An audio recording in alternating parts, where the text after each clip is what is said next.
कितनी सुंदर बात है। व्यक्ति को जब आत्मबोध होता है ना, तो आत्मबोध में संसार जो है वो स्पष्ट होने लग जाता है। जब तक संसार स्पष्ट नहीं है तब तक आप ये समझ लीजिए कि आप संसारी ही हैं। जैसे स्पष्टीकरण होने लगता है संसार का स्पष्टीकरण दो तरीके से होता है। भगवान कहते हैं उद्धव से, कैसे? या तो उद्धव ठोकर खाकर के संसार का स्पष्टीकरण होता है जैसे भिक्षुक को हुआ, या फिर अपने कम आयु में ही, युवावस्था में ही किसी सत्संग से जुड़ जाने से संसार का स्पष्टीकरण होने लगता है। दो रूपों में ही संसार स्पष्ट होता है, और संसार का स्पष्ट होना बहुत जरूरी है अपने कल्याण के लिए। नहीं तो ये संसार कैसे कैसे मोड़, कैसी कैसी व्यवस्था अवस्था प्रकट कर दे आपके मेरे जीवन में, हम क्या जाने। तो आज भिक्षुक का संसार स्पष्ट हो गया। कैसे स्पष्ट हुआ? वो कहते हैं कि मुझे कोई व्यक्ति दुखी नहीं कर सकता। जो स्वयं दुखी है वो मुझे दुखी कैसे करेगा? संसार का हर व्यक्ति दुखी है, कोई व्यक्ति दुखी नहीं करता। ना कोई देवता मुझे दुखी करता है, ना कोई ग्रह मुझे दुखी करता है, ना मेरे कर्म मुझे दुखी कर रहे हैं, ना कोई काल मुझे दुखी कर रहा है। और दुख होने का कारण क्या है? मनः परम कारण माम अनंति। मन वास्तव में सर्वम आत्मवशः सुखम, सर्वम परवशः दुखम। दुख और सुख ये हम निश्चित करते हैं, किसी व्यक्ति के करने से नहीं होता। सोचिए, आपको कोई डांट दे तो आपको बुरा लगता है, लेकिन जिससे आप बहुत प्रेम करते हो, जिससे आपका बहुत प्रेम है, प्रीति है, डांट क्या मार तक आ जाए तो भी आपको बुरा नहीं है। तुम चाहे जैसे रखो, हमको तुमसे प्रेम है, तुम्हारी किसी भी क्रिया से हमको बुरा नहीं लगेगा। कई बार हम लोग किसी के घर जाते हैं और सामने वाला हमसे पानी की भी ना पूछे तो हम मुंह फुला के बैठ जाते हैं। बताओ, हमसे पानी भी नहीं पूछा, लेकिन कोई अत्यंत प्रेमी, अत्यंत जिसके प्रति हमारा सुहृद है, अत्यंत भाव है, अत्यंत समर्पित है, वो व्यक्ति अगर हमसे पानी की ना पूछे तो हमको बुरा नहीं लगता। वही एक क्रिया किसी अन्य के यहां हो जाए तो बुरा लगता है, और जिससे आपका बहुत स्नेह उसके यहां हो जाए तो बुरा नहीं लगता। क्यों?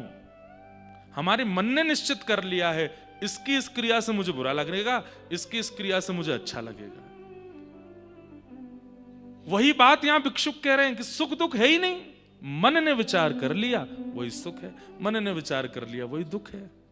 और हम दोष मन को नहीं दे सकते, इसलिए सबको देते रहते हैं। इसके कारण दुखी है, इसके कारण दुखी है, इसने दुख दे रखा है, मेरा तो समय खराब चल रहा है, देवता दुखी कर रहे हैं, मेरे तो ग्रह काल दुखी कर रहे हैं, मेरी तो पत्नी दुखी कर रही है। लेकिन यहां पर भिक्षुक कह रहे हैं, और भिक्षुक नहीं, भगवान कृष्ण सुना रहे हैं उद्धव को, मनः परम कारणमामनन्ति। मन ही कारण है। उद्धव, सत्संग क्या करता है? बोले मन को समत्व बना देता है, सम कर देता है। फिर ना किसी की क्रिया से बुरा लगता है और ना किसी की क्रिया से बहुत अच्छा लगता है। ना सम्मान मिलने से कोई फूलता है और ना अपमान होने से कोई दुखी होता है। इस मन का निर्माण सत्संग कर देता है, और जब इस मन का निर्माण सत्संग कर देता है, फिर संसार में रहने में सुख मिलता है। फिर संसार ही वैकुंठ बन जाता है, संसार में हर व्यक्ति ही भगवान बन जाता है, और फिर वो व्यक्ति अपना आत्म कल्याण निश्चित रूप से कर लेता है। इसलिए सत्संग के द्वारा मन का निर्माण करो। उद्धव सुन रहा है, और सुनते सुनते श्री उद्धव जी महाराज एक प्रश्न करते हैं, प्रभु मैंने कहा ना, ये कृष्ण अर्जुन संवाद नहीं है, ये कृष्ण उद्धव संवाद है। और संवाद का मतलब होता है बगल में बैठे हैं दोनों, और जैसे कोई मित्र मित्र बात करते हैं ऐसे। उद्धव का अगला प्रश्न इतना अच्छा लगा मेरे को। उद्धव क्या कहते हैं? ठाकुर जी, बोले जी आप भगवान हैं, आप परमात्मा हैं, आप ईश्वर हैं। मानव का कल्याण हो चाहे ना हो, इससे आपको इतनी चिंता क्यों रहती है? मुझे यह बताइए। क्या पूछ रहे हैं उद्धव?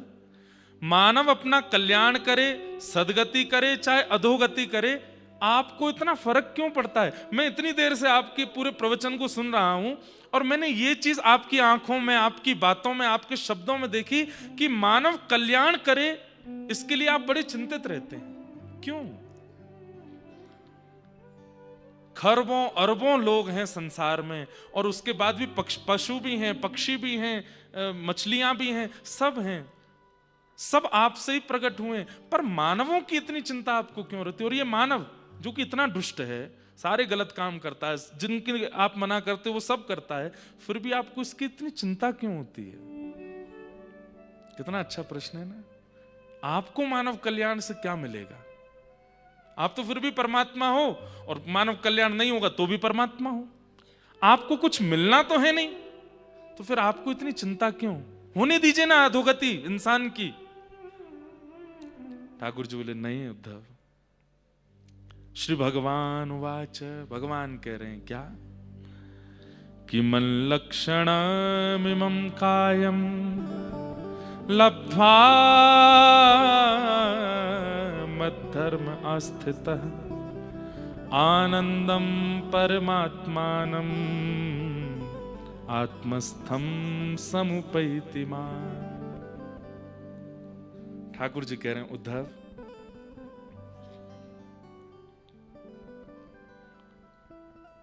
मैं बहुत प्रेम करता हूं मानवों से।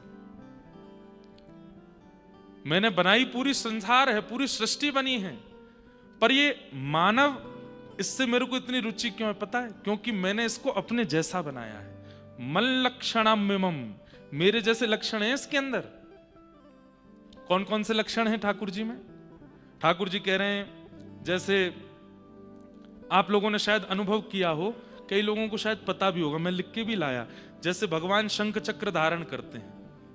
हमारे शरीर की कई रेखाओं में भी कहीं कहीं शंख चक्र अंकित होता है, और रेखाओं में अंकित ना हो तो कई लोगों के सिर के इधर भाव में कहीं किसी के चक्र का निर्माण होता है, कहीं किसी के शंख का निर्माण होता है।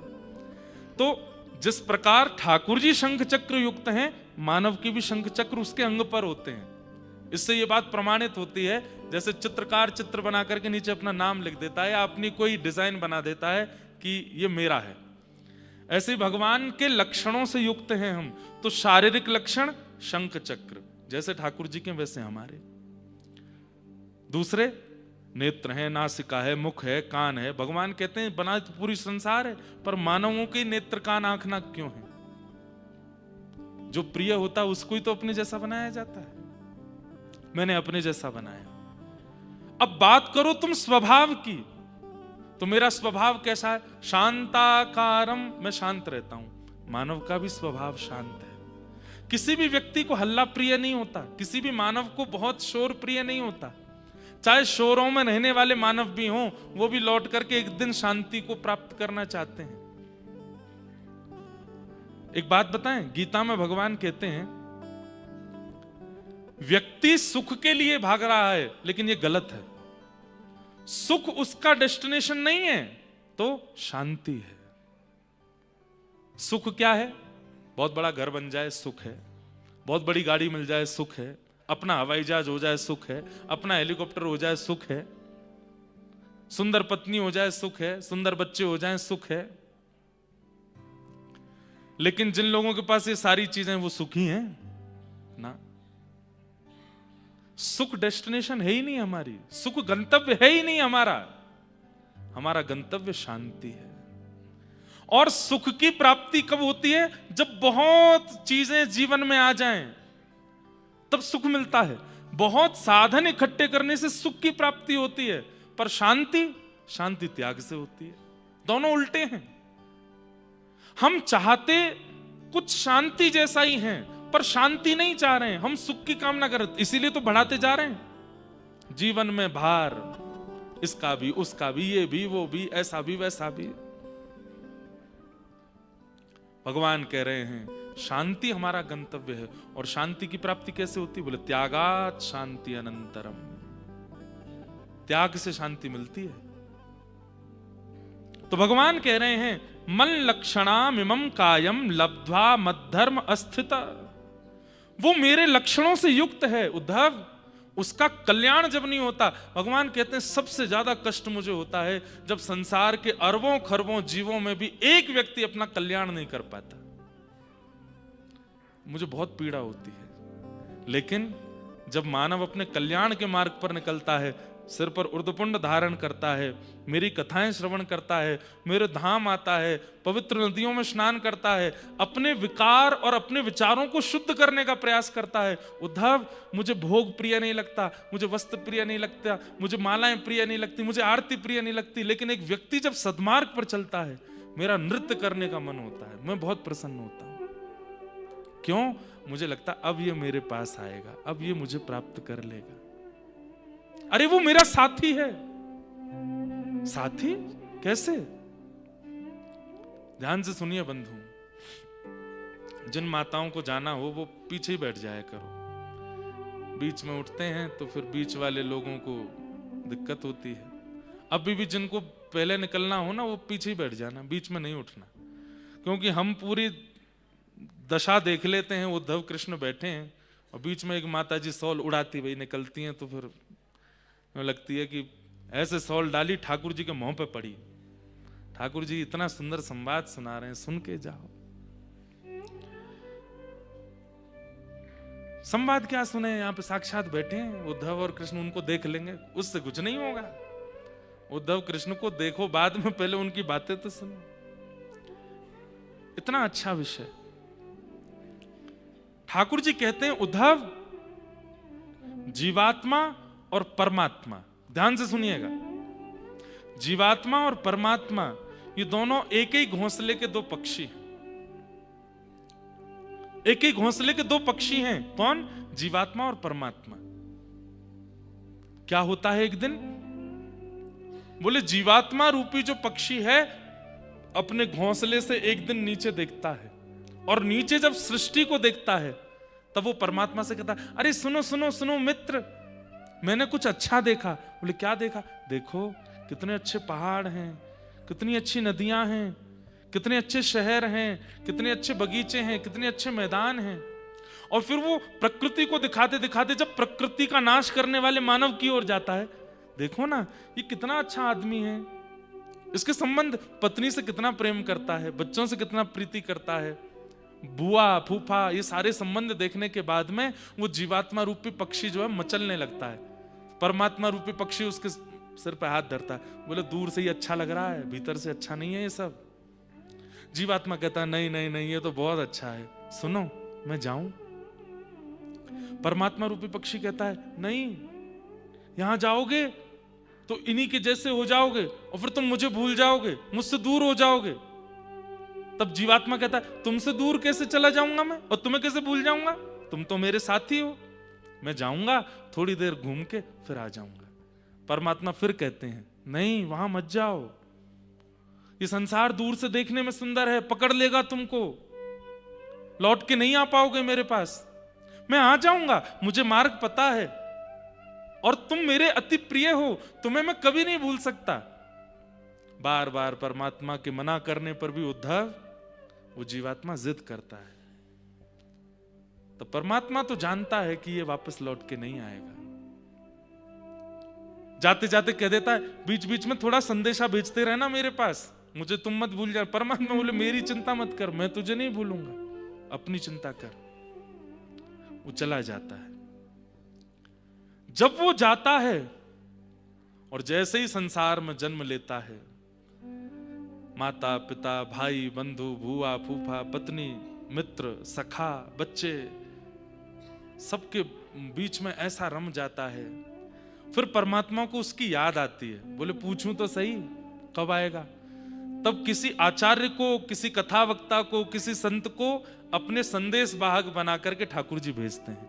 बोले उसको बताना कि वो मेरे से बिछड़ के आया है संसार में। जब कथावक्ता बताते हैं, व्यक्ति सुनता है, दक्षिणा लेने के लिए कुछ भी बोलते हैं, हमारा कोई संबंध नहीं परमात्मा से, हम तो दूर के हैं, हमारे तो ये हैं, ये बैठे हैं बगल में, ये है बगल में लिपस्टिक लगा के बैठी है जो, ये हैं बच्चे जो टोपा पहन के बैठे हैं आगे, वो थोड़े ही है हमारा, वो तो बहुत दूर है हमसे। बीच में कई संदेश ठाकुर जी आचार्यों के रूप में भेजते हैं, लेकिन फिर भी जीवात्मा चेतता नहीं। ठाकुर जी कहते हैं, उद्धव उस समय मुझे इतनी पीड़ा होती है कि मेरी कथाएं सुनने के बाद भी, मेरे धाम में आने के बाद भी, मैं मेरे संदेश वाहक आचार्यों से सुनने के बाद भी वो दोबारा संसार में ही रहता है, मेरे पत्रों को और मेरे संदेशों को अनदेखा कर देता है। तब मुझे बहुत पीड़ा होती है। और फिर जब उसकी अधोगति होती है, तब अधोगति के बाद मैं अपनी दृष्टि हटा लेता हूं, और दृष्टि हटाने के बाद फिर मेरी जितनी योगनियां हैं, मेरी जितनी शक्तियां हैं, और मेरे नीचे जितना देवता मंडल है, ये सब उसके कर्मानुसार उसको फिर दुख देते हैं। फिर वो 84 लाख योनियों में भटकता है, कहां कहां क्या क्या करता है। इसलिए उद्धव मुझे चिंता है, क्योंकि ये जीवात्मा मेरा है, उसका कल्याण हो। 1000 लोग कथा सुनने आते हैं, 1000 कथा मतलब ठाकुर जी का संदेश, ठाकुर जी का मैसेज, और जब उसको सुन के व्यक्ति वापस जाकर के अपने उन्हीं कार्यों में लग जाता है, तो ठाकुर जी कहते हैं अब भी नहीं चेता। इतना समझाया, इतना बताया, लेकिन फिर से वापस वहीं चला गया। इसलिए उद्धव, तुम जो ये कह रहे हो कि मैं परमात्मा हूं, मैं ईश्वर हूं, जीवात्मा अपना कल्याण करे ना करे, मुझे इससे क्या चिंता? मुझे चिंता है, क्योंकि वो मेरा अंश है। जिस प्रकार एक पुत्र पिता को पुत्र की चिंता होती है, जिस प्रकार एक मां को अपने पुत्र की, मुझे भी चिंता होती है प्रत्येक जीवात्मा की, कि वो अपना कल्याण करे। वो कैसे भी करे, उसका कल्याण क्या है? मुझे प्राप्त कर ले बस। और वो मुझे प्राप्त नहीं कर पाता, तो उससे मुझे बहुत पीड़ा होती है। बंधुओं, ठाकुर जी के लक्षणों से युक्त हैं हम। संसार विकार युक्त है। ये संसार क्या करता है? उन लक्षणों को नष्ट करने का प्रयास करता है जो ठाकुर जी से मिले हैं हमें। सबसे बड़ा लक्षण हमारे अंदर क्या है? प्रेम। ठाकुर जी के अंदर भी वही लक्षण है प्रेम का, और हमारे अंदर भी वही लक्षण है प्रेम का, लेकिन उस प्रेम लक्षण से हम बिल्कुल परे हो जाते हैं।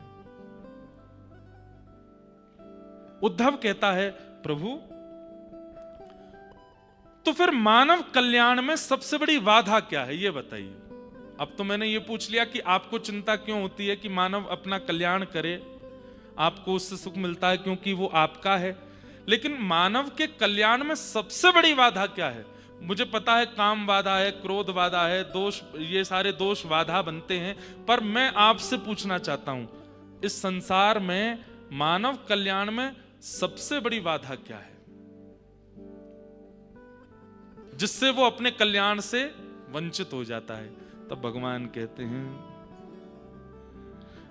संगम न कुर्यात् सताम् शिष्णोदर तृपाम क्वचित।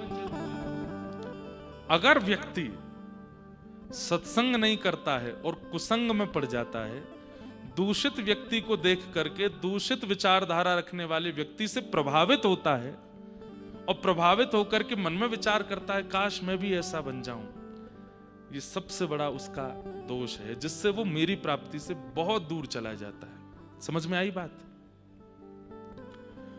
कुसंग और कुनीति से रहने वाले लोगों के प्रति आकर्षण बढ़ना हमारा। आजकल क्या होता है? सोशल मीडिया के द्वारा आदि आदि इतने साधन हैं, उनके द्वारा हम उनके प्रति आकृष्ट होते हैं जो थोड़े विचारों में सनातनी नहीं है, जो विचारों में दूषित क्रिया करते हैं, थोड़ा अलग तरीके का भाव व्यवहार रखते हैं। हम उनसे आकर्षित हो जाते हैं और उनसे आकर्षित होकर उन्हीं की तरह रहने लगते हैं, जिसके कारण भगवान कहते हैं मानव अपने कल्याण से सबसे ज्यादा वंचित हो जाता है। बड़े बड़े शहरों में आजकल युवा बिना विवाह के ही जिनसे प्रेम है उनके साथ रहने लगते हैं। अब ये कहां से शुरू हुआ? किसी से प्रभावित हो गए, वेस्टर्न कल्चर से प्रभावित होकर के अब वो आज भी करने लगे। उस पर हमारे वृंदावन के एक संत ने कह दिया तो कितने लोग उनके पीछे पड़ गए, कितने लोगों ने उनके बारे में गलत सलत कहना शुरू कर दिया। यही है, ठाकुर जी कहते हैं सबसे बड़ा अपने कल्याण में जो वादा है वो ये कि कुसंग और कुनीति से रहने वाले लोगों से व्यक्ति प्रभावित होते हैं और सत्संग और सुनीति बताने वाले लोगों का विरोध करने लगते हैं। उद्धव, सबसे बड़ा आत्म कल्याण में ये वादा है। आप किससे प्रभावित होते हैं, किसको देख करके जीते हैं, किसको देख करके आप आनंदित होते हैं, यहां से निर्णय होता है कि आप कैसे हैं। भगवान कहते हैं संग दोष के कारण उद्धव व्यक्ति अपने कल्याण से वंचित होता चला जाता है और इसी संग दोष का शिकार हुए हमारे पूर्वज। कौन? सुद्युम्न। भगवान ने अपने एक पूर्वज की कथा सुनाई, जिन सुद्युम्न को ही ऐल कहा गया, और ये श्रीमद् भागवत का अंतिम गीत है। पहला गीत रुद्र गीत, दूसरा वेणु गीत, तीसरा गोपी गीत, चौथा भ्रमर गीत, पांचवा युगल गीत, छठवा भिक्षुक गीत जो हमने कल सुना, और ये अंतिम है ऐल गीत। क्या नाम है? ऐल गीत। इनकी कथा सुनो। ये ऐल कौन है? चारुकेसी।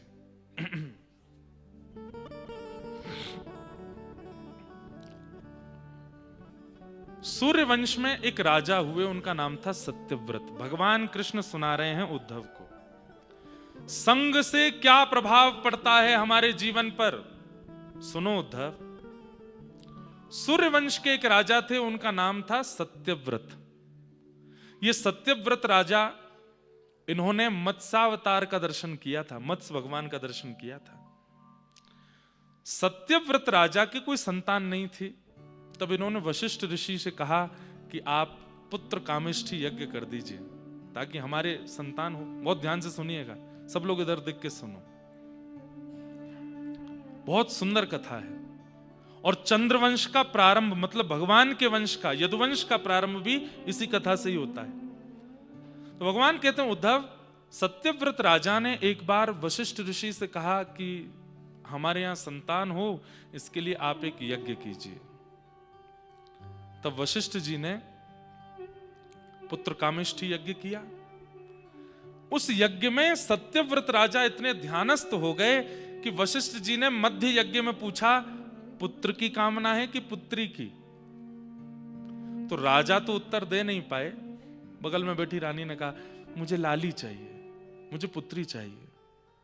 और वशिष्ठ ऋषि बोले ठीक है, और उन्होंने उसी प्रकार के मंत्रों का उच्चारण किया कि इनके घर एक पुत्री का जन्म हो। यज्ञ समाप्त हुआ, राजा का ध्यान खुला। उन्हें तो पता ही नहीं था कि यज्ञ के बीच में पत्नी ने पुत्री की कामना की है। वे तो यही विचार करके बैठे थे कि पुत्र होगा। कुछ महीने बीत जाने के बाद जब रानी के गर्भ से पुत्री ने जन्म लिया तो राजा दुखी नहीं हुए, लेकिन मन में सोचने लगे, जब पुत्र कामेष्ठी यज्ञ कराया था और ये कहकर के कराया था कि वंश वर्धन हो, तो फिर पुत्री क्यों हुई? उस पुत्री का नाम रखा गया इला। क्या नाम रखा? इला। वशिष्ठ ऋषि आए आशीष देने, भाई संतान हुई है। खूब आशीर्वाद दिया, खूब सब कुछ। राजा ने बैठ करके बड़े संकोच में चरणों में प्रणाम करते हुए कहा, ऋषिवर आप अगर क्रोधित ना हो तो एक बात पूछूं? बोले पूछिए। हमारे यहाँ यज्ञ हुआ था और यज्ञ में मैंने पुत्र की कामना रखी थी, पुत्री क्यों हुई? मुझे पुत्री से कोई दोष नहीं, बहुत सुखी हूं मैं कि मैं एक पुत्री का पिता बना हूं, कन्यादान का मुझे अवसर मिलेगा, पर मैं एक पुत्र पहले चाहता था। वशिष्ठ ऋषि बोले, इसमें मेरा कोई दोष नहीं है। मैंने बीच यज्ञ में तुम्हारी पत्नी से पूछा था। विराजो भैया, विराज जाओ, बैठ जाओ।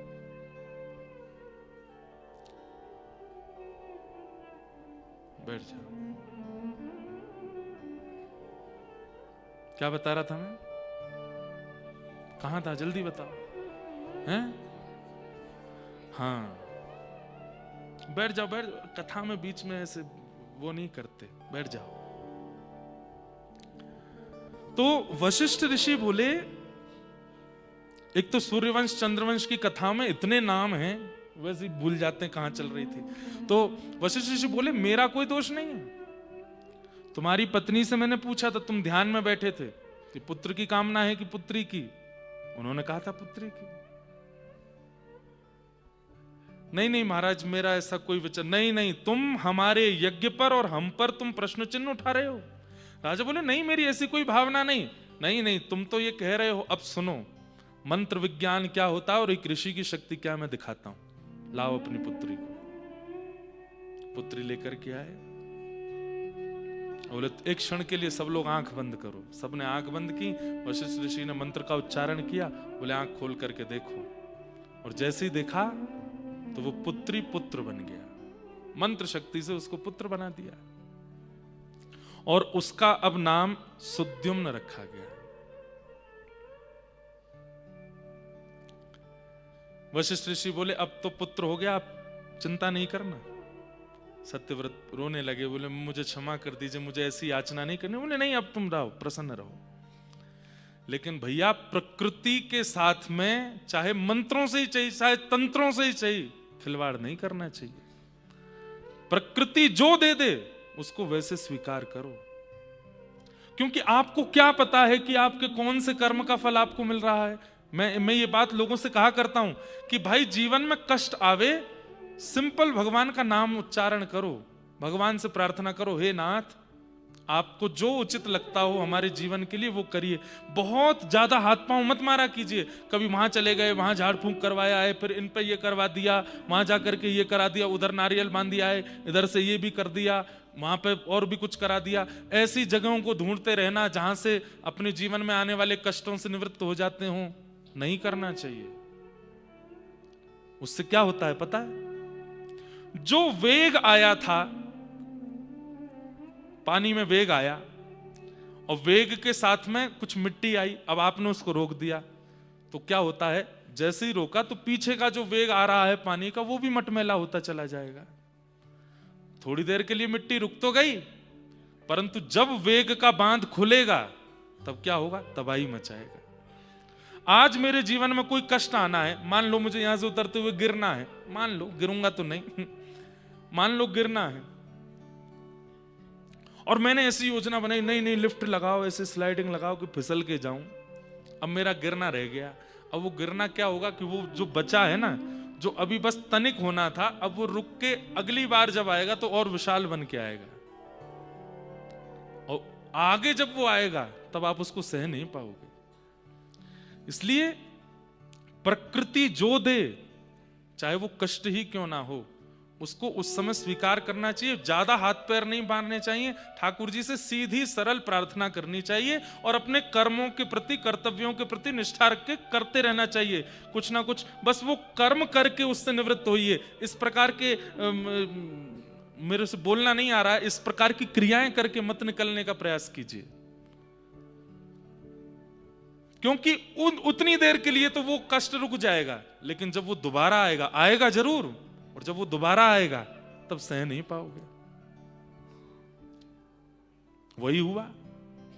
सत्यव्रत राजा ने अपनी पुत्री को पुत्र बनवा दिया। प्रकृति ने पुत्र दिया है, अब तुम उसको पुत्र बनवाओगे, तो नाम पड़ गया उसका सुद्युम्न।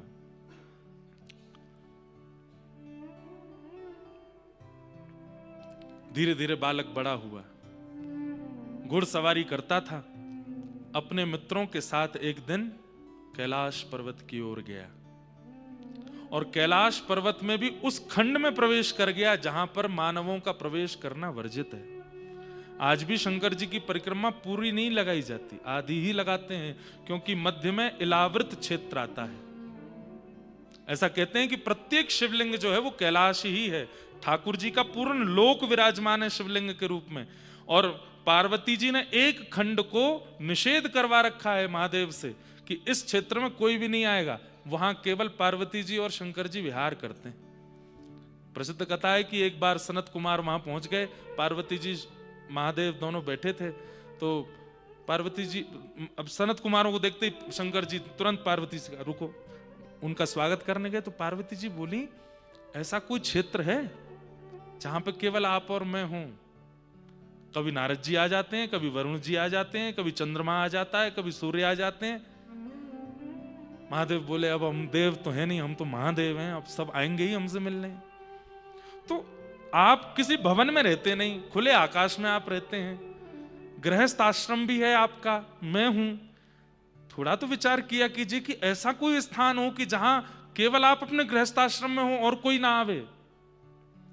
तो भगवान ने कैलाश के एक क्षेत्र को शापित कर दिया कि इस क्षेत्र में कोई भी आएगा वो सखी रूप धारण कर लेगा, स्त्री बन जाएगा, ताकि आपके मेरे विहार में विक्षेप ना हो। इसलिए महादेव की पूर्ण परिक्रमा नहीं होती, आधी ही होती है, क्योंकि मध्य में इलावृत क्षेत्र है। तो सुद्युम्न घुड़सवारी करता हुआ अपने समस्त सखाओं के साथ में जैसे ही कैलाश के निकट जाने लगा, सखा चिल्ला रहे, वहां मत जाओ, लेकिन नहीं माना। और क्रोध वेग के साथ जैसे ही उस क्षेत्र में प्रवेश किया, सुद्युम्न फिर से स्त्री बन गया। लौट करके जब आए तो सखा तो सारे भाग गए उसको स्त्री रूप में देख करके। रोता बिलखता सुद्युम्न अपने घर आया। सत्यव्रत राजा ने देखा ये कौन स्त्री है, और जैसे ही देखा तो मुख तो मिलता था सुद्युम्न से, लेकिन केश बड़े हैं और आकृति कुछ बदल गई। रोता बिलखता अपने पिताजी के समीप जब गया तो राजा बोले, कौन, किसकी बेटी हो तुम, ऐसे क्यों? पिताजी मैं हूं सुद्युम्न। देख करके सत्यव्रत रोने लगे। उनकी पत्नी रुदन करने, ये क्या हो गया, तुम स्त्री कैसे बन गए? पूरी बात बताई। भगवान कहते हैं कि हमारे पूर्वज सुद्युम्न, इनका फिर से नाम इला रख दिया, जो इनका बचपन में नाम था, क्योंकि पहले स्त्री थे, इसलिए उस क्षेत्र को इलावृत क्षेत्र कहते हैं। इला नाम रख दिया। और एक घटना और घटी बीच में। क्या? जब ये स्त्री बन गए थे तब चंद्रमा के पुत्र बुध, उन्होंने जब इनको देखा तो इनसे उनका स्नेह हो गया, और स्नेह के चलते उन्होंने इनसे विवाह भी कर लिया।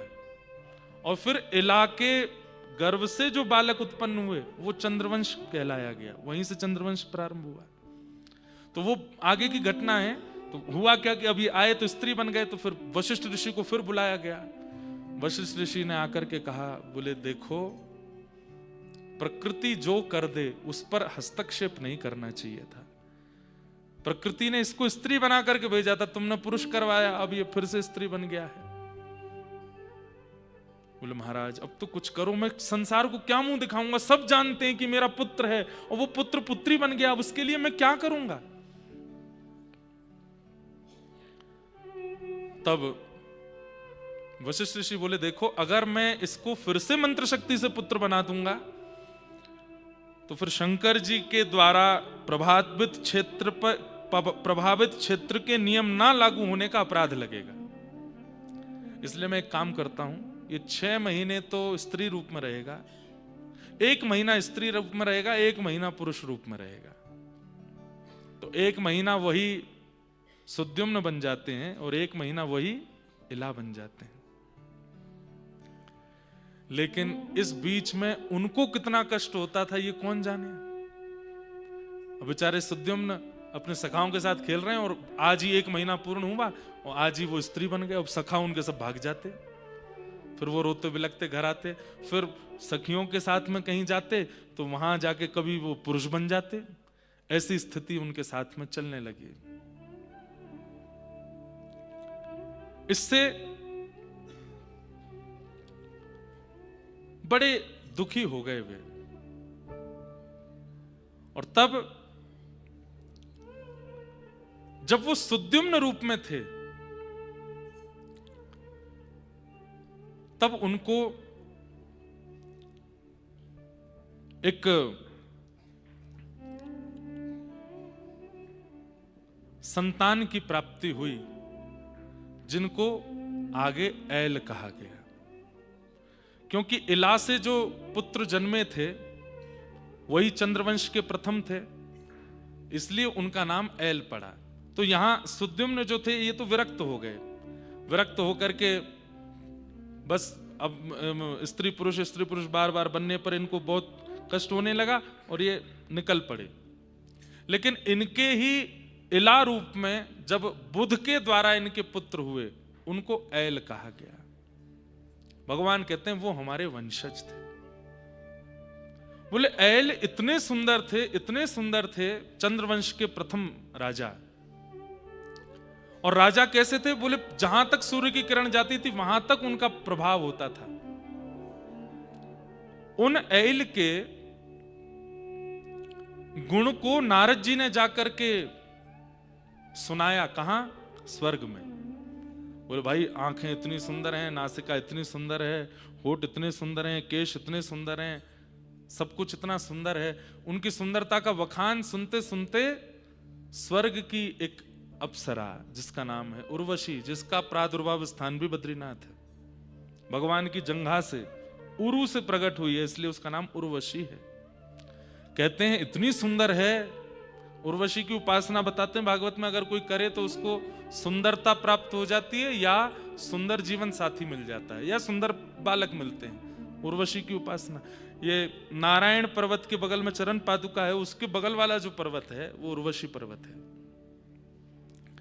तो उर्वशी ने जब सुना इतना सुंदर एक प्राणी है, उसका नाम ऐल है, तो उर्वशी का मन आ गया कि मैं उनसे विवाह करूं। उर्वशी के लिए सब व्याकुल रहते हैं, वो उर्वशी व्याकुल हो गई जिसके लिए। पृथ्वी पर जब उर्वशी आई और उसने ऐल को देखा तो वास्तव में ठाकुर जी कहते हैं उद्धव, एक प्रकार से तुम ये समझ लो जैसे मेरा रूप है, जैसे मेरा सौंदर्य है, ऐसे ही हमारे पूर्वज ऐल थे। उनसे उर्वशी को प्रेम हो गया और उर्वशी ने प्रार्थना की, मैं जीवन भर आपकी दासी बन के रहूंगी, जीवन भर आपकी शरणागति रहूंगी, मैं स्वर्ग का त्याग कर दूंगी, मुझसे विवाह कर लीजिए। तब हमारे पूर्वज ऐल ने मन बनाया और उर्वशी के साथ में विवाह किया। धीरे धीरे हमारे पूर्वज जो ऐल थे, आप लोग समझ रहे हैं ना कथा, बोले उर्वशी का प्रेम तो घटता गया और ऐल का प्रेम बढ़ता गया उर्वशी के प्रति। विवाह के बाद में उर्वशी का प्रीति तो थोड़ी थोड़ी घटती चली गई, लेकिन ऐल दिन प्रतिदिन अब उनको प्रेम उर्वशी से होने लगा।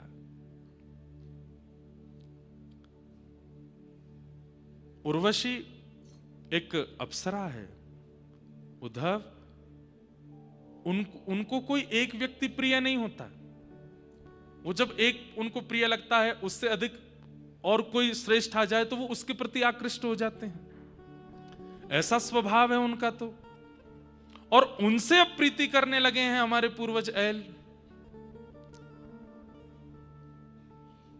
यही हुआ संग दोष के कारण हमारे एक कुल के प्रारंभकर्ता ऐल के साथ में जो घटना हुई वो मैं तुम्हें सुना रहा हूं। उनके संतान भी हो गई, उनके बालक भी हो गए, गृहस्थाश्रम आगे बढ़ने लगा। एक दिन अब उर्वशी का भी मन भरने लगा था ऐल से, और यहां इंद्र ने भी कहा कि भाई हमारी स्वर्ग की शोभा उर्वशी कहां है। तब सबने बताया उनका तो विवाह हो गया, वो तो ऐल के साथ में पृथ्वी पर विचार विहार करती हैं। इंद्र ने कहा उनको तुरंत कहो कि स्वर्ग का आधा आधिपत्य दे दूंगा, उनको वापस स्वर्ग आ जाएं। गंधर्वों ने आकर के उर्वशी से कहा इंद्र महाराज याद कर रहे हैं और वो कह रहे हैं कि आपको आधा आधिपत्य दे देंगे, आप चलो। उर्वशी ने एक बार भी विचार नहीं किया कि मेरे संतान भी हैं, मेरे पति भी हैं, मेरा कुल खानदान आगे बढ़ चुका है। और उसी समय ऐल का परित्याग करके उर्वशी वहां से जाने लगी।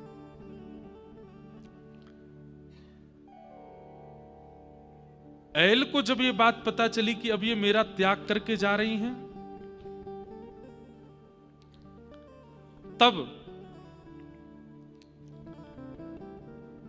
एल ने उनके आगे खूब हाथ जोड़े, तुम जैसे कहोगे मैं वैसे रहूंगा, हमारा कुल खानदान वैसे ही चलेगा, देखो कितने सुंदर हमारे बालक हैं, तुम क्यों जा रही हो वापस, और तुम्हें जाना ही था तो तुम आई क्यों थी?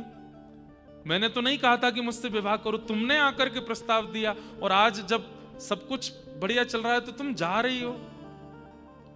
लेकिन उर्वशी ने एक बार भी उनकी ओर नहीं देखा और बस एक ही रट लगाई कि मैं तो स्वर्ग जाऊंगी, मैं स्वर्ग की हूं, मैं धरती की नहीं हूं, मुझे वहीं रहना है।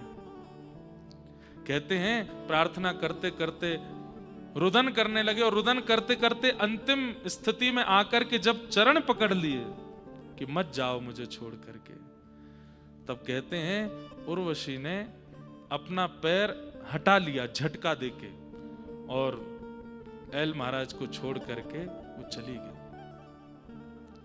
तब एल कहने लगे, अहो में मोह विस्तार काम कश्मल चेतस, दिव्याग्रहीत कंठस्य नायु खंडाय में स्मृता। तब एल महाराज को अपने ऊपर ग्लानि हुई, जब उर्वशी ने उनको झटक दिया और बिना पीछे मुड़े देखे चलती चली गई। तब एल महाराज अपने मन में विचार करने लगे, अरे मेरे मन, तू कितना काम आसक्त हो गया एक जीव के प्रति कि तू उसके सामने हाथ जोड़ रहा है, चरण पकड़ रहा है, रुदन कर रहा है, हर प्रकार की भावना प्रस्तुत कर रहा है, और वो तुझे दुत्कार करके झटकार करके जा रहा है। इतनी प्रीति, इतना प्रेम, इतना ममत्व और इतनी आसक्ति अगर जीवन बनाने वाले से की होती तो आज वे प्राप्त हो गए होते। आज अपना संपूर्ण जीवन, अपना संपूर्ण सौंदर्य, अपना संपूर्ण ऐश्वर्य नौछावर किया मैंने इसके ऊपर, और ये आज मुझे ऐसे दुत्कार करके जा रही है। यहां पर स्पष्ट शब्द लिखा है, योन्वगच्छं स्त्रियं यान्ति खरवत्पाद ताड़ितः, खरवत्पाद ताड़ितः। अपने पैर से ताड़ना करते हुए उर्वशी चली गई। एल महाराज कहते हैं बहुत अच्छा हुआ। बोले संसार का विषय दो चीजों से निकलेगा चित्त से। कब? बोले या तो सत्संगी व्यक्ति अपने सत्संग के द्वारा उस विषय को दूर कर दे, या फिर वो विषय ही आपको दुत्कार दे, फटकार दे या त्याग दे, तो ही आपका त्याग हो सकता है। अब तो एल महाराज प्रार्थना करने लगे, धन्य भाग्य है, धन्य भाग्य है, धन्यवाद है हे उर्वशी जो तुमने मेरा त्याग किया, मुझे संसार की सत्यता का अनुभव तो हुआ। खरवत पाड़ ताड़ित।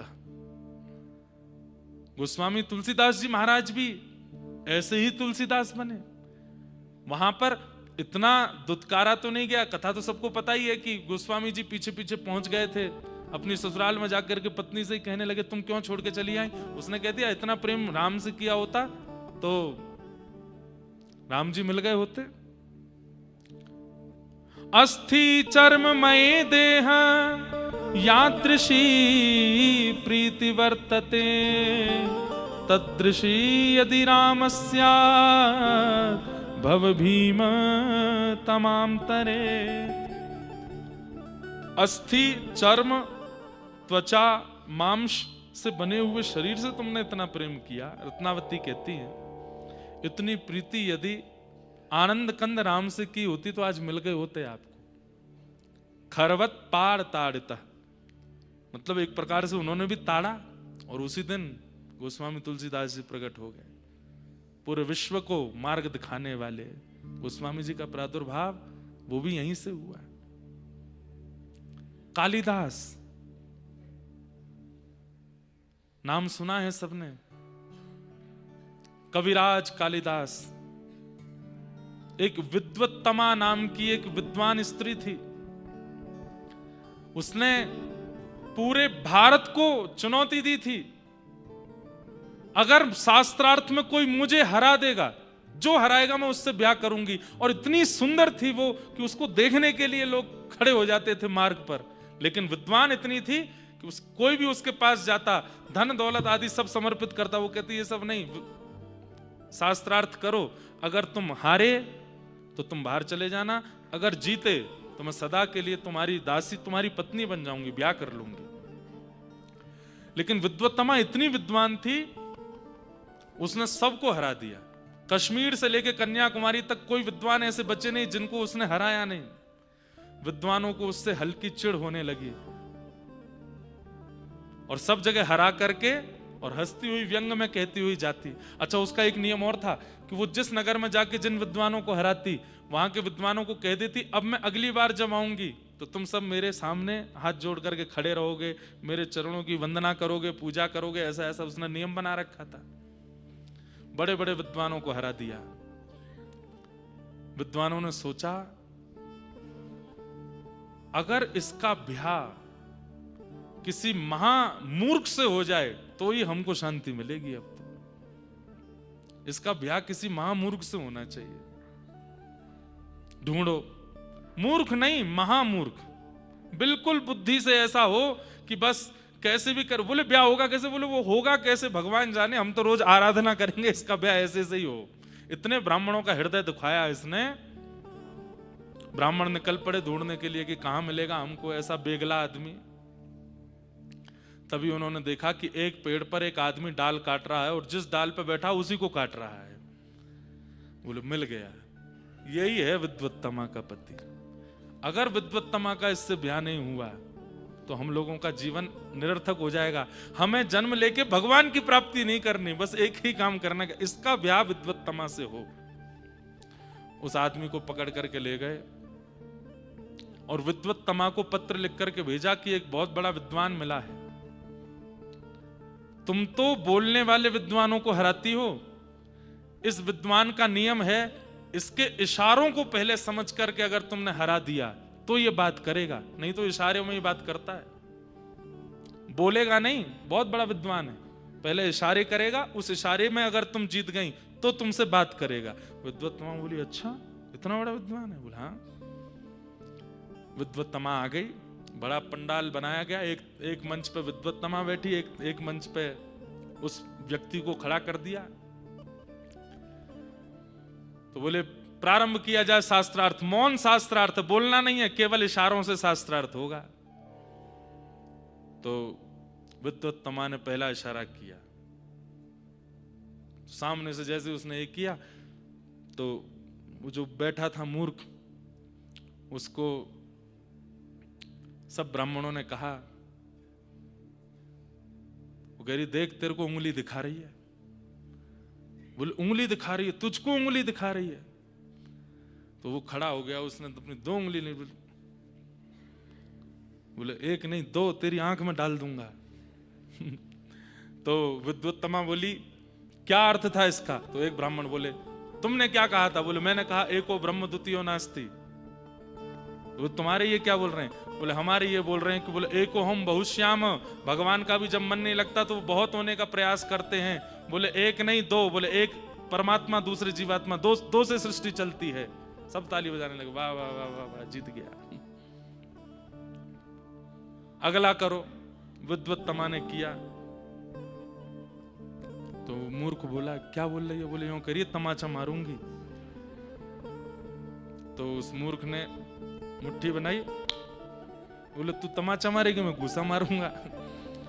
तो विद्वत्तमा बोली अब क्या बोले? बोले आपने क्या बोला? बोले मैंने बोला इस सृष्टि में पंचभूत है, पंचभूत है।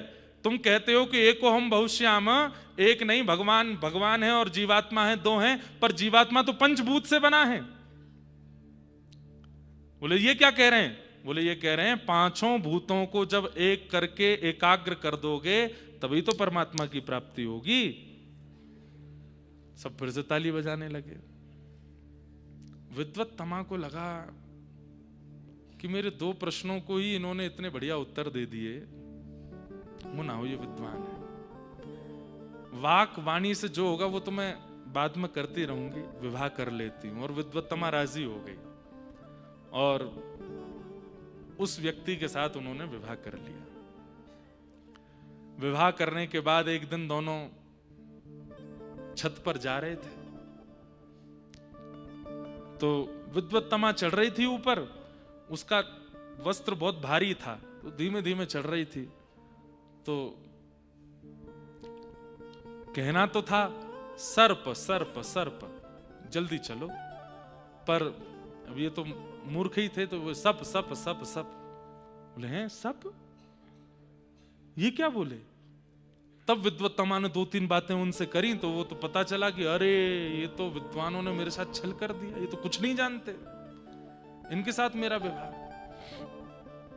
प्रेम पाश में बांध करके ऊपर ले गई और थोड़ी प्रिय प्रिय बातें करने लगी, और एक कोना था वहां ले जाकर के बोली, अच्छा तो तुम मुझे कहाँ घुमाने ले जाओगे? बोले मैं कहाँ खेत में ले चलूंगा तुमको, हमारा खेत है, वहां पे तुमसे न्यार कटवाऊंगा, तुमसे ये करवाऊंगा। वो तो मूर्ख है।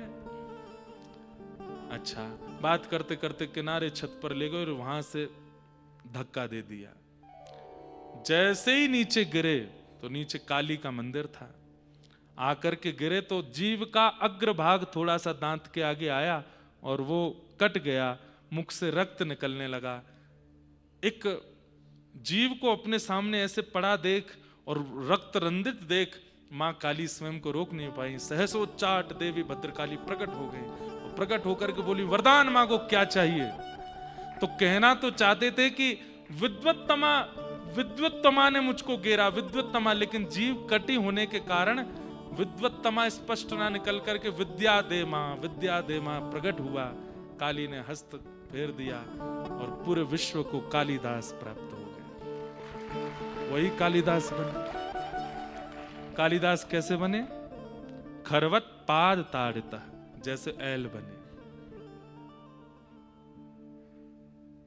इसमें आप लोग अर्थ में ये मत लगा लीजिएगा कि जब पत्नी ताड़ना करे तो ही बनेंगे हम कुछ, ऐसा अर्थ नहीं है। यहां पर पत्नी या स्त्री से हमारा संकेत नहीं है, ठाकुर जी का भी संकेत नहीं है।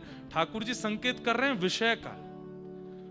बोले जब विषय आप विषय के पीछे भाग रहे हो, आप भोग के पीछे भाग रहे हो, और वो भोग अपना असली रूप दिखा करके आपको ताड़ित करेगा, तो ही जीवन में वैराग्य आएगा, या फिर दूसरा सत्संग से आएगा। खरवत पाद ताड़िता। अब तो महाराज वो कालिदास बन गए। विद्या दे मां कहा तो काली मैया ने हाथ फेर दिया। अब तो काली मैया ने ऐसा वात्सल्य प्रकट किया, बोले जिस ग्रंथ पर तुम हाथ रख दोगे वो ग्रंथ का पूरा आस्वादन तुमको, नाम सुन लोगे किसी ग्रंथ का, उस ग्रंथ का नाम सुनते तुम्हें पता चल जाएगा इस ग्रंथ में क्या है, और सब तुमको याद हो जाएगा। अब तो महाराज धड़ाधड़ संस्कृत में ही बोलने लगे। ऊपर से विद्वत्तमा देख रही, बोले अभी तो ये अशुद्ध बोल रहे थे, अभी संस्कृत कैसे बोलने लगे? दौड़ करके नीचे आई, आत्मग्लानि होने लगी, चरण पकड़ लिए, बोले मेरे साथ ही रहिए, आप तो मेरे से गलती हो गई, मेरे साथ ही रहो। बोले तूने मुझे ताड़ा, अब मैं भी तुझे छोड़ता हूं, जा। और कालिदास निकल गए। वेदांतों का ऐसा ज्ञान हो गया, कहीं भी जाते कहीं भी बैठते वही उसी स्थिति के अनुसार श्लोक बना करके तुरंत बोल देते। एक राजा की सभा में पहुंचे, सबसे पहली ख्याति कालिदास की यहां से हुई। एक राजा की सभा में पहुंचे, राजा का राज्याभिषेक हो रहा था, तो बड़े बड़े विद्वानों को तो आसन पर बैठाया गया, सामान्य लोग खड़े थे। तो कालिदास जी बोले हमको भी आसन पर बैठाओ। बोले आप कोई विद्वान थोड़े ही हो। बोले कि विद्वत्ता कैसे साबित होगी हमारी? बोले स्थिति अनुरूप श्लोक बना करके, छंद बना के राजा को सुनाओ। अभिषेक हो रहा है, राजा सिंहासन पर बैठे हैं, सुंदर संत जन बैठे हैं, आदि आदि ये सब चल रहा है, इसका तुम अच्छा श्लोक बना करके सुनाओ, राजा को अच्छा लगेगा तो तुमको आसन देंगे। इतने में ही क्या हुआ, राजा के राज्याभिषेक के लिए रानी ही प्रथम कलश लेकर के आ रही थी स्वर्ण का, और वो स्वर्ण का कलश लेकर के जब रानी आ रही तो क्या हुआ, उसके हाथ से कलश छूट गया और वो कलश छूट करके नीचे गिरा। बस इसी छवि का दर्शन करके कालिदास जी ने बना दिया श्लोक। राज्याभिषेके मद विद्याय हस्ताच्युतो हेम घटोयुता सोपान मार्गे प्रकारति शब्दम टम टम टम टम टम टम टम टम। राजा के कान खड़े हुए, कौन बोला? तब कालिदास खड़े हो गए, बोले मैंने बोला। बोले तुमने कितनी बार टम बोला? बोले 11 बार कलश गिरा था, उसकी टम टम 11 बार हुई, तो इसमें 11 ही शब्द हैं। कालिदास जी को हृदय से लगाया और उनसे दीक्षा ले ली, उनको गुरु बनाया। तब से फिर कालिदास का प्रकाश हो गया। कहने का अभिप्राय, या तो विषय का त्याग गुरु आश्रय करा सकता है, या विषय का त्याग विषय ही दुत्कार करके अपने असली रूप को दिखा के करा सकता है। आज एल की जो स्थिति बनी, वो स्थिति ये कि अहो में मोह विस्तार काम कश्मल चेतस दिव्याग्रहीत कंठस्य नायु खंडाय में स्मृता। अरे मेरे मन, तू इतना काम में हो गया कि इस काम में होने के कारण तू ये भूल गया कि तू एक छत्र सम्राट है, तू एक अत्यंत सुंदर चंद्रवंश का प्रथम राजा है। तेरे ऊपर कितना दायित्व है, कि तेरे ऊपर कितने जीवन पलते हैं, इन सबको भूल करके तू एक स्त्री के आदी हो गया। और उस स्त्री ने क्या किया? आज तुझे छोड़ करके चली गई, आज तुझे दुत्कार करके चली गई। अरे मन, तूने ये मेरे जीवन में ऐसी स्थिति आने क्यों दी? अपने मन को कोसते हुए वही एल गीत गाने लगे, और एल गीत गाते गाते कहने लगे, अरे उर्वशी, तुम मेरी गुरु हो। क्यों? अगर तुमने मुझे नहीं दुत्कारा होता, तुमने मेरे साथ ऐसा व्यवहार नहीं किया होता, तो आज मैं परम सत्य को जान नहीं पाता। अब मेरे सामने स्पष्ट है कि इस संसार में कोई हमारा नहीं है, कोई अपना नहीं है। बिन गोपाल को नहीं अपनो, जासों की रति रही है। मन पंछी उड़ जाई है जादन, मन पंछी उड़ जाई है। सूरदास जी का ये पद बहुत सत्य बताता है। मन पंछी उड़ जाई है जादन, मन पंछी उड़ जाई है। गाइए, मन पंछी उड़ जाई है जादन, मन पंछी उड़ जाई है। तादिन तेरे तन तरुवर के, तादिन तेरे तन तरुवर के, तादिन तेरे तन तरुवर के, तादिन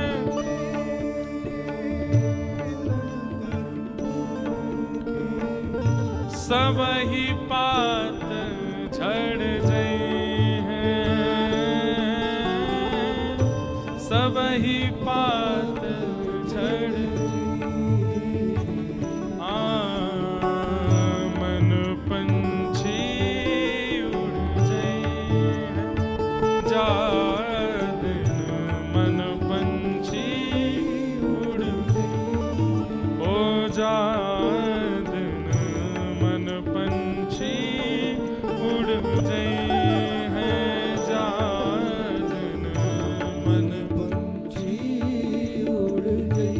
जी कहते हैं, जा प्रियतम सो प्रीत घनेरी, जा प्रियतम